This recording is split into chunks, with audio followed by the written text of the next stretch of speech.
साथियों, स्वागत है एक बार फिर से। मैं दीक्षित दवे स्वागत करता हूं आपका मेरे यूट्यूब चैनल पर। और कल हम बात कर रहे थे राजस्थान लोक सेवा आयोग के संदर्भ में। हमने फर्स्ट पार्ट पढ़ा था, तो आज सेकंड पार्ट लेके आए। तो सेकंड पार्ट शुरू करें उससे पहले कल जो चीज हमने पढ़ी थी उसको हम ब्रीफली फटाफट से देख लेते कि हमने क्या क्या पढ़ा था। तो पॉइंट टू द पॉइंट वो चीज आपको मैं जानकारी के लिए दे रहा हूं ताकि आप वापस से अपने टॉपिक पे आ सको। कल हमने पढ़ा था यूपीएससी के बारे में। ये जो यूपीएससी है इसकी स्थापना कब हुई थी? 1 अक्टूबर 1926 को। कौन सी समिति की सिफारिश पर? तो ली आयोग की सिफारिश पर। पहली चीज ये पढ़ी थी। ये जो यूपीएससी है इसका प्रावधान मतलब संघ लोक सेवा आयोग के प्रावधान जो है वो संविधान के अंतर्गत किस एक्ट के तहत हुआ था? तो हमने पढ़ लिया था 1919 के भारत शासन अधिनियम के अंतर्गत। इसके प्रथम अध्यक्ष हमने पढ़े थे सर रोज बारकर। वर्तमान अध्यक्ष हमने पढ़ा था अरविंद सक्सेना। सर रोज बारकर इसके पहले अध्यक्ष थे और वर्तमान यदि पूछे तो हम क्या लिख देंगे? अरविंद सक्सेना। ये कल हम पढ़ चुके हैं, आई बात समझ में। इसके बाद हम चले थे आरपीएससी की ओर।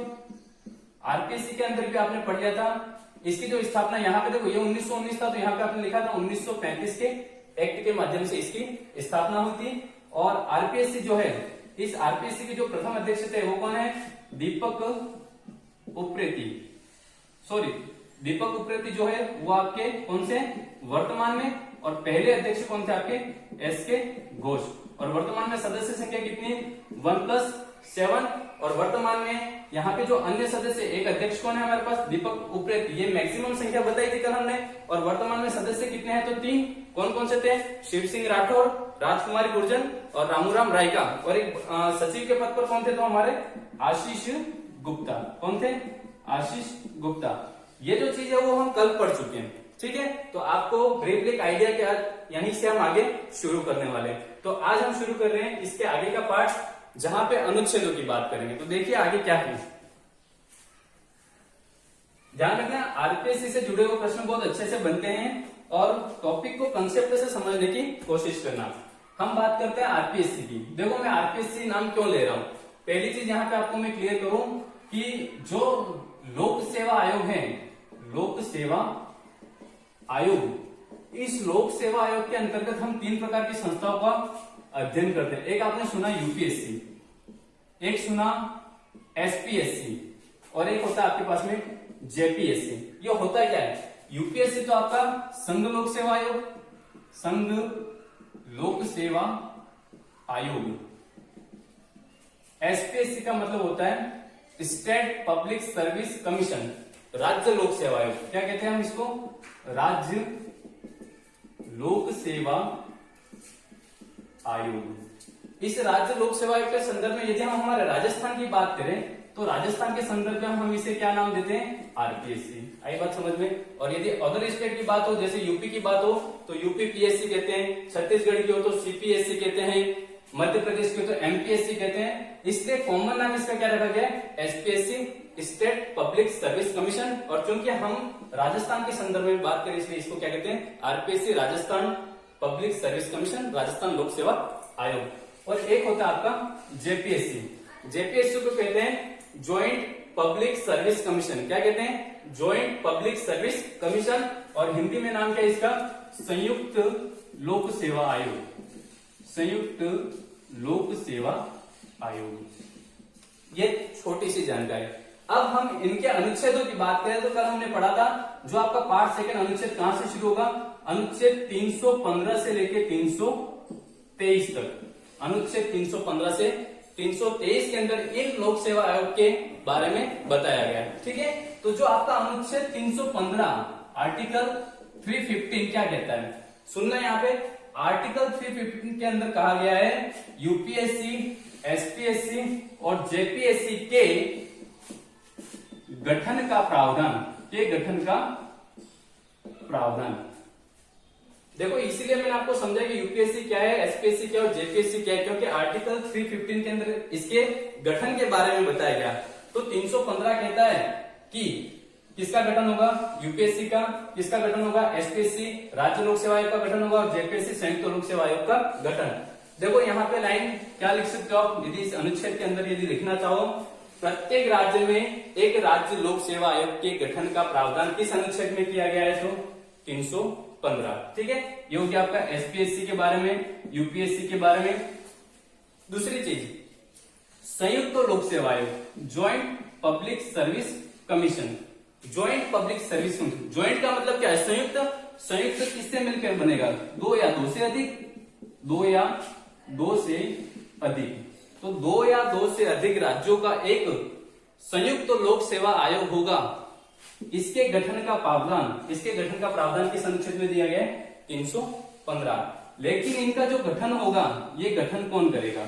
तो गठन के संदर्भ में जो विधि निर्माण का अधिकार है, विधि निर्माण का जो अधिकार है वो किसके पास में है? तो संसद के पास में। किसके पास में है? संसद के पास में गठन के संदर्भ में विधि निर्माण का अधिकार दिया गया। ये था हमारा कौन सा? अनुच्छेद 315। अब देखिए अनुच्छेद 316 क्या कहता है। ठीक है, अनुच्छेद 316 को देखते हैं। ध्यान रखना 315 में यूपीएससी, एसपीएससी और जेपीएससी तीनों के गठन के संबंध में प्रावधान दिए गए हैं। आर्टिकल अनुच्छेद 316। इस अनुच्छेद 316 के अंदर 4 प्रकार की बातों का वर्णन किया गया है। पहली बात, नियुक्ति की बात कही गई है। 316 के अंतर्गत किसकी बात है? नियुक्ति। नियुक्ति किसकी होगी? तो अध्यक्ष व सदस्य की। और अध्यक्ष और सदस्य किसके हैं?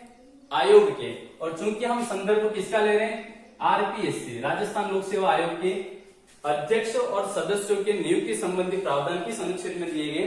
316। तो इन अध्यक्ष और सदस्यों की जो नियुक्ति है राजस्थान के अंदर, ध्यान रखना मैं राजस्थान शब्द यूज कर रहा हूं, राजस्थान के अंदर किसके द्वारा की जाती है? तो किसके द्वारा की जाती है? राज्यपाल के माध्यम से। किसके द्वारा? राज्यपाल। और ये राज्यपाल जो है वो किसकी सिफारिश पर करता है? तो मुख्यमंत्री व मंत्री परिषद की सिफारिश पर, मुख्यमंत्री और मंत्री परिषद की सिफारिश पर राज्यपाल जो है वो इन अध्यक्ष और सदस्यों की क्या करता है? नियुक्ति करता है। यदि आपसे पूछे कि यूपीएससी और जेपीएससी की नियुक्ति कौन करता है, तो आप याद रखना राष्ट्रपति करता है। लेकिन यदि हम राजस्थान की बात करेंगे तो कौन करेगा? राज्यपाल। क्लियर हुआ नियुक्ति? सेकेंड पॉइंट इसी का, इनका कार्यकाल कितना होता है?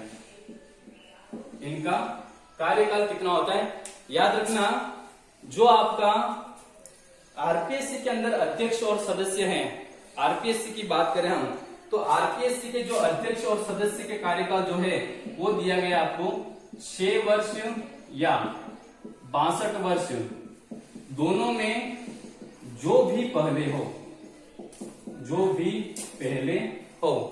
6 वर्ष या 62 वर्ष, दोनों में जो भी पहले हो, ये कार्यकाल किसका दिया हुआ है? आरपीएससी के अध्यक्ष और सदस्यों का। तीसरा पॉइंट आता है योग्यता के संदर्भ में, कि हमें आरपीएससी के अध्यक्ष और सदस्य बनना है तो हमारे पास क्या क्वालिफिकेशन होनी चाहिए। तो ध्यान रखना, आधे सदस्य, इस आयोग के आधे सदस्य को कम से कम 10 वर्षों का भारत या राज्य सरकार के अधीन, भारत या राज्य सरकार के अधीन प्रशासनिक सेवा का अनुभव होना चाहिए। कौन सी सेवा का? प्रशासनिक सेवा का अनुभव। कितने वर्षों का? कम से कम 10 वर्षों का। कितने सदस्यों की बात की गई है? तो आधे सदस्य की। लेकिन इसके जो शेष सदस्य हैं,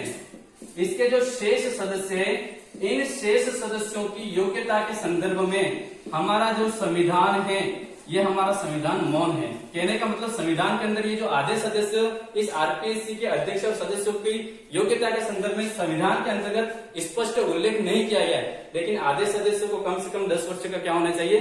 प्रशासनिक सेवा का अनुभव होना चाहिए। ये कौन सा पॉइंट हो गया आपका? योग्यता। देखो, नियुक्ति हो गई, कार्यकाल हो गया, योग्यता हो गई। एक नेक्स्ट पॉइंट आता है त्याग पत्र। क्या पूछता है? त्याग पत्र। तो आप ध्यान में रखना, क्या ध्यान में रखना, जो आरपीएससी के सदस्य हैं वो अपना त्याग पत्र किसको देंगे? राज्यपाल को देंगे। किसको देंगे? राज्यपाल को। लेकिन जो यूपीएससी और जेपीएससी यदि आपसे प्रश्न पूछ दिया जाए तो ये किसको देंगे? राष्ट्रपति को देंगे, क्योंकि इनकी नियुक्ति किनके द्वारा की जाती है? राष्ट्रपति। इसलिए त्यागपत्र भी किसको देंगे? राष्ट्रपति। और आरपीएससी की नियुक्ति किनके द्वारा की जाती है? राज्यपाल। तो त्यागपत्र भी वो किनको देंगे? राज्यपाल को ही देंगे। ये हमारा आर्टिकल कौन सा है? 316। प्रश्न ये है कि क्या ये जो सदस्य हैं वो पुनर्नियुक्ति के पात्र हैं या नहीं? किसके? पुनर्नियुक्ति के। कि एक बार ये सदस्य रिटायर्ड हो जाते हैं, ठीक है, क्या उसके बाद वापस ये अध्यक्ष और सदस्य बन सकते हैं? तो इसमें स्पष्ट रूप से लिखा गया है कि जो सदस्य होते हैं वो अध्यक्ष बन सकते हैं। क्या बन सकते हैं? अध्यक्ष बन सकते हैं। ये ध्यान रखना। वैसे पुनर्नियुक्ति के संदर्भ में ये एक इफेक्ट दिया गया। ये कौन सा अनुच्छेद था हमारा? 316। देखते हैं अनुच्छेद 317 क्या कहता है। आर्टिकल 317 आरपीएससी के संदर्भ में ध्यान रखना। जब मैं आरपीएससी शब्द को मतलब राजस्थान की बात हो रही है और बीच बीच में यूपीएससी और JPSC joint public service commission का भी उल्लेख किया जा रहा है ताकि आप कंफ्यूज न हो। अनुच्छेद 317, इस अनुच्छेद 317 के अंदर इन अध्यक्ष और सदस्यों को पद से हटाने की प्रक्रिया के बारे में बताया गया। पद से हटाना, इनको पद से हटाना है तो हम कैसे हटा सकते हैं? तो अध्यक्ष और सदस्यों को यदि आपको पद से हटाना है तो केवल और केवल कदाचार के आधार पर। किसके आधार पर? कदाचार के आधार पर। किसके द्वारा हटाया जाता है? राष्ट्रपति के द्वारा। किसके द्वारा? राष्ट्रपति के द्वारा हटाया जाता है। ध्यान रखना, केवल कदाचार शब्द लिखा है। जब आप परीक्षा में ऑप्शन देंगे आपको कि पद से हटाया जाता है कदाचार के आधार पर, कदाचार व अक्षमता के आधार पर, इस तरह से ऑप्शन बनेगा तो यहाँ पे एक शब्द याद रखना, सिर्फ कदाचार। यहाँ पे अक्षमता शब्द नहीं है, क्योंकि बहुत से जो पद है वहां से हटा तो वहां पे अक्षमता शब्द भी उपयोग में लिया जाता है। तो 317 में जो अध्यक्ष है और सदस्य है, अध्यक्ष व सदस्यों को पद से हटाने के लिए क्या बताया गया है? कदाचार को आधार बताया गया है। कौन हटाएगा? तो राष्ट्रपति हटाएगा। लेकिन ये राष्ट्रपति कब हटाएगा? तो यहाँ पे साफ साफ लिखा हुआ है अनुच्छेद 145 में, अनुच्छेद 145 में जो निहित प्रक्रिया दी गई है उसमें सुप्रीम कोर्ट से ये राष्ट्रपति जांच करवाएगा। क्या करवाएगा? जांच करवाएगा। और इस जांच के आधार पर इनको क्या किया जाता है? हटाया जाता है कि वास्तव में ये कदाचार के दायरे में आते हैं या नहीं। ठीक है, लेकिन ये जो जांच करवाई जाती है, क्या इस जांच के दौरान इन अध्यक्ष और सदस्यों को निलंबित किया जाता है या नहीं? जांच के समय में अध्यक्ष और सदस्यों को निलंबित किया जाता है नहीं? तो किया जा सकता है। आरपीएससी की बात करो तो आरपीएससी में निलंबन का अधिकार जो है वो राज्यपाल को दिया गया है। किसको दिया गया है? राज्यपाल को। जबकि यूपीएससी और जेपीएससी की बात करो तो वो किसके पास में? राष्ट्रपति। यहाँ पे ध्यान रखना, पद से हटाने के लिए तो सिर्फ एक व्यक्ति है। कौन है हमारे पास? राष्ट्रपति। लेकिन जब उनको निलंबित करते हैं तो आरपीएससी के अंदर कौन निलंबित कर सकता है? राज्यपाल। यहाँ पे राष्ट्रपति नहीं हो सकता है। और यूपीएससी और जेपीएससी में कौन है आपका? राष्ट्रपति। ये किसके बारे में था? अनुच्छेद 317। देखते हैं अनुच्छेद 318 क्या कहता है। अनुच्छेद 318 में आपको याद रखना है कि जो हमारे तीनों संस्थाएं लोक सेवा आयोग की दी हुई है, यूपीएससी, जेपीएससी और आरपीएससी। अनुच्छेद 318 में जो आपकी यूपीएससी, जेपीएससी और राजस्थान की बात करें इसलिए आरपीएससी लिख रहे हैं। और वैसे इसको मैंने आपको शुरुआत में बता दिया था, क्या है ये? SPSC, state public service commission. Rajasthan की बात करें इसलिए आरपीएससी। तो 318 में क्लियरली लिखा हुआ है कि यूपीएससी और जेपीएससी के सदस्य का निर्धारण, सदस्य का जो निर्धारण है, ये निर्धारण कौन करेगा? तो राष्ट्रपति करेगा। कौन करेगा? राष्ट्रपति। लेकिन यदि आपसे पूछा जाए कि आरपीएससी के अंतर सदस्यों के निर्धारण की शक्ति किसके पास में है, तो यहाँ पे आपको याद रखना है किसके पास में है? राज्यपाल। किसके पास में? राज्यपाल। सदस्य संख्या कल हमने बात कर ली थी कि प्रारंभ में हमारे राजस्थान में आरपीएससी की जो सदस्य संख्या वो कितनी थी? 1+2। 1968 में कितनी हो गई 1+3, 1971 में कितनी होगी 1+4, 1981 में कितनी होगी थी 1+5, और 2011 से लेके अब तक 2011 से लेके वर्तमान समय तक अधिकतम सदस्य संख्या कितनी हो सकती है 1+7, ये हम कल पढ़ चुके हैं। तो इनके संबंध में जो प्रावधान है वो किनके पास में, तो यूपीएससी और जेपीएससी पूछे तो राष्ट्रपति, और आरपीएससी पूछे तो क्या आ जाएगा राज्यपाल में है कि वो कितने सदस्य रख सके और कितने नहीं रखे। ये कौन सा अनुच्छेद कहता है आपका, अनुच्छेद 318। अब बात करते हैं अनुच्छेद 319 क्या कहता है। देखिए अनुच्छेद, देखो अनुच्छेद याद करने के लिए आपको पूरी की पूरी लाइन याद करने रटने की जरूरत नहीं है, आपको सिर्फ एक कीवर्ड पकड़ना होता है और उस कीवर्ड के माध्यम से हम उन अनुच्छेदों को क्या कर सकते हैं, याद कर सकते हैं। देखिए अनुच्छेद 319 क्या कहता है। अनुच्छेद 319 में साफ साफ लिखा हुआ है कि जो भी ये अध्यक्ष और सदस्य हैं, आयोग के जो भी अध्यक्ष व सदस्य हैं, ये अध्यक्ष व सदस्य किसी भारत सरकार, देखो भारत सरकार या फिर राज्य सरकार, भारत सरकार या राज्य सरकार के अधीन किसी भी लाभ के पद पर न हो, ऐसी साफ साफ भाषा में लिखा गया है। कौन से अनुच्छेद में, अनुच्छेद 319 के अंतर्गत कि जो अध्यक्ष और सदस्य है वो भारत सरकार या फिर राज्य सरकार के अधीन किसी भी लाभ के पद पर कार्यरत नहीं होने चाहिए। कौन से अनुच्छेद में लिखा गया, अनुच्छेद 319 के। देखते हैं अनुच्छेद 320 क्या कहता है। अनुच्छेद 320 में आयोग के कार्य के बारे में उल्लेख किया गया कि जो आयोग है, हम बात करें आरपीएससी की, तो ये हमारा जो आरपीएससी है राजस्थान लोक सेवा आयोग, वो क्या क्या कार्य करेगा, राजस्थान लोक सेवा आयोग की क्या क्या कार्य होंगे, इसका उल्लेख जो है वो कौन से अनुच्छेद में किया गया, अनुच्छेद 320 के अंतर्गत। देखिए इस अनुच्छेद 320 के अंतर्गत कार्य के लिए हमारे आरपीएससी ने 6 विभाग बनाए। कितने विभाग बनाए, 6 विभाग। उन 6 विभागों के नाम देखते हैं कौन कौन से 6 विभाग हैं। ठीक है, पहला विभाग आपने सुना होगा प्रशासनिक सेवा विभाग, प्रशासनिक सेवा विभाग। दूसरा विभाग होता है भर्ती विभाग। तीसरा दिया हुआ है परीक्षा विभाग। चौथा दिया हुआ आपका लेखा विभाग। पांचवा दिया हुआ आपको विधि विभाग, और अंतिम छठा दिया हुआ है अनुसंधान विभाग। प्रशासनिक सेवा विभाग के अंतर्गत लिखा हुआ है कि आरपीएससी के जितने अध्यक्ष और सदस्य हैं, इनकी क्या क्या सेवा शर्तें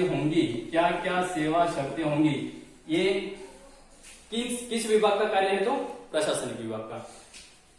भर्ती से संबंधित जो भी परीक्षाएं करवानी है आपको, ठीक है, भर्ती जैसे कि विज्ञप्ति जारी करना है, कौन सी परीक्षा कब होगी, आवेदन पत्र लेना, साक्षात्कार करना, ये सारा कार्य किसका होगा, आपका भर्ती विभाग का। और परीक्षाएं, विभिन्न जो प्रतियोगी परीक्षा आयोजित करनी है, कौन सी प्रतियोगी परीक्षाओं का आयोजन के संदर्भ में जो कार्य हो, किसका है, परीक्षा विभाग का कार्य है। लेखा विभाग जो है वो क्या रखेगा, आय व्यय का लेखा जोखा, आय व्यय का लेखा जोखा कौन रखता है, लेखा विभाग।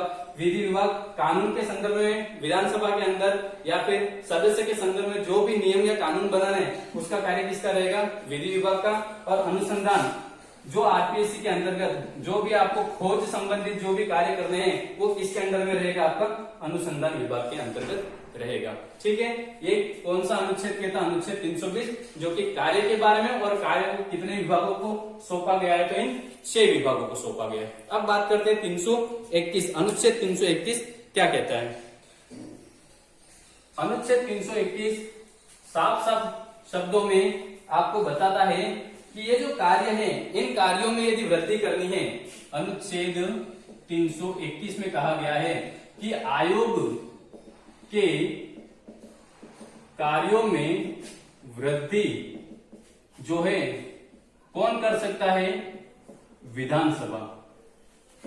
लेकिन कानून बनाकर आयोग के कार्य में वृद्धि विधानसभा कर सकती है, कानून का निर्माण करने के बाद। कार्यों में क्या करनी है, वृद्धि। देखो वृद्धि जब करनी है तो हमें क्या बनाना पड़ेगा, कानून बनाना पड़ेगा।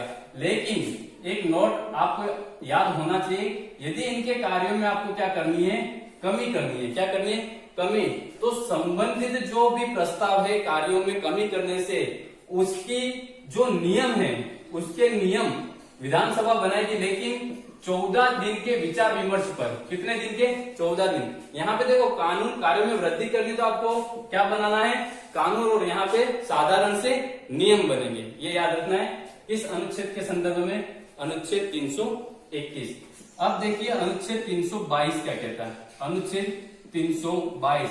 इस अनुच्छेद 322 में साफ साफ लिखा गया है कि जो भी अध्यक्ष हैं, जो भी अध्यक्ष व सदस्य हैं, इन अध्यक्ष और सदस्यों को जो भी वेतन मिलता है, इनके भत्ते, इनके पेंशन जो है वो, यदि हम बात करें किसके, आरपीएससी की, राजस्थान के संदर्भ में बात करें, मैं बार बार याद दिला रहा हूं, तो कौन सी निधि से मिलेंगे, तो राज्य की संचित निधि से, राज्य की संचित निधि से आयोग के अध्यक्ष व सदस्यों को वेतन, भत्ते और पेंशन दिए जाते हैं। इसका उल्लेख कौन से अनुच्छेद में किया गया है, अनुच्छेद 322 में।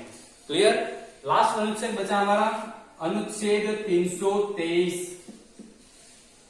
अनुच्छेद 323 क्या कहता है, अनुच्छेद 323 में साफ साफ लिखा गया है कि आयोग जो है, वो आयोग जो हमारा, उसका वार्षिक जो भी प्रतिवेदन है, आयोग अपना वार्षिक प्रतिवेदन, आयोग का मतलब आयोग का अध्यक्ष है, ठीक है, आयोग अपना वार्षिक प्रतिवेदन जो है वो किसको सौंपता है, तो किसको सौंपता है, राज्यपाल को। किसको सौंपता है, राज्यपाल को, क्योंकि हम राजस्थान के संदर्भ में बात कर रहे हैं। यदि यहाँ पे यूपीएससी होती तो राष्ट्रपति आता, ठीक है। आयोग अपना वार्षिक प्रतिवेदन किसको सौंपता है, राज्यपाल को, और राज्यपाल यह किसके समक्ष रखता है, तो विधानसभा के समक्ष रखता है। किसके समक्ष रखता है, विधानसभा के समक्ष रखता है। इसका उल्लेख कौन से अनुच्छेद में, 323। तो ये हमने बात की अनुच्छेद 315 से लेकर 323 तक लोक सेवा आयोग के संदर्भ में विभिन्न प्रावधान की, उनकी नियुक्ति कैसे होती है, उनके गठन का प्रावधान, उनके कार्यकाल, उनके त्याग पत्र, उनके क्या कार्य है, उनकी सदस्य संख्या क्या है, कार्यों में वृद्धि करने का अधिकार किसके पास में है, उनको वेतन, भत्ते, पेंशन कहां से दिए जाते हैं, और ये अपने वार्षिक प्रतिवेदन जो है वो किसको सौंपता है। और लास्ट में आपने एक बात पढ़ी थी कि जो भी कानून है, वो कानून का निर्माण, आपने एक शब्द यहाँ पे मैंने अलग से लिखा था, जेपीएससी के संदर्भ में याद रखना कि जेपीएससी के संदर्भ में कानून बनाने का अधिकार किसके पास में है, तो संसद के पास में। किसके पास में, संसद के पास में। आशा करता हूं आपको समझ में आया होगा। अब देखो अनुच्छेद को याद कैसे करना है, मैं आपको बता देता हूं। इतना सारा हमने पढ़ लिया, अनुच्छेद 315 से लेकर 323। इन सभी अनुच्छेदों को हम शॉर्ट में कैसे याद करें, क्योंकि हमें कीवर्ड पकड़ना होता है, उस कीवर्ड के माध्यम से हम सारा याद कर सकते हैं। देखो अनुच्छेद 315, अनुच्छेद 315 में आपको सिर्फ यूपीएससी, जेपीएससी और SPSC, state public service commission, सिर्फ एक शब्द पकड़ लो, गठन का प्रावधान, और उस चीज को देखो, आपको अपने आप वो चीज क्लियर होती चलेगी। अनुच्छेद 315 के बाद आपने पढ़ा 316। 316 में क्या दिया है, इनकी नियुक्ति दी हुई है, ठीक है, इनके कार्यकाल दिए हुए, समझिए सर, इनकी क्या दी हुई है, शक्तियां दी हुई है, कार्यकाल, या फिर आप कह दो इनकी योग्यता, योग्यता, और इनका त्याग पत्र, इनका उल्लेख किसमें दिया गया है, 316 में। फिर नियुक्ति कौन करता है, कार्यकाल कितना होता है, योग्यता क्या होनी चाहिए, वो तो हम पढ़ चुके हैं। तो यदि आपको कीवर्ड याद है तो अपना वो बाद वाली चीज अपने माइंड में आ जाएगी। 317 में क्या दिया हुआ है, हटाना, अध्यक्ष और सदस्यों को पद से हटाना। 318 में क्या दिया हुआ, इनकी जो सदस्य संख्या है, सदस्य संख्या का निर्धारण कौन करता है, सदस्य संख्या का निर्धारण कौन करता है। 319 में क्या दिया हुआ है, अनुच्छेद 319 में आपको दिया हुआ है कि जो भी अध्यक्ष और सदस्य हैं वो कौन से पद पर नहीं हो, लाभ के पद पर नहीं हो, लाभ के पद पर नहीं हो। अनुच्छेद 320 में क्या दिया है, कार्य दिया है। अनुच्छेद 321 में कार्य में वृद्धि के संदर्भ में और कमी के संदर्भ में बताया गया है। अनुच्छेद 322 में इनके वेतन, भत्ते पेंशन आदि का उल्लेख किया गया। और अनुच्छेद 323 में आयोग अपना वार्षिक प्रतिवेदन किसको देगा, और वह व्यक्ति भी अपना वार्षिक प्रतिवेदन जो है किसके सम्मुख प्रस्तुत करेगा, इन सब का उल्लेख। तो हमने पूरी क्लास पढ़ी, लेकिन हमको ये सिर्फ ये कीवर्ड पकड़ने हैं अनुच्छेदों को याद करने के लिए।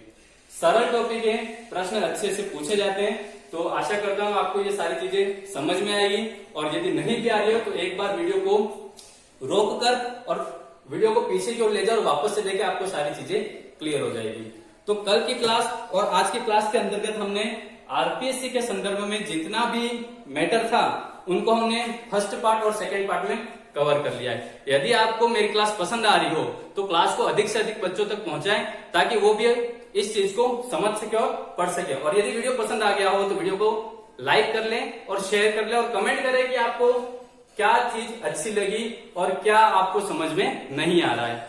और इसी के साथ में नेक्स्ट में भी आपके लिए ऐसे ही एक बहुत अच्छी क्लास लेके आएंगे और आसानी से समझाएंगे। धन्यवाद। जय हिंद, जय भारत।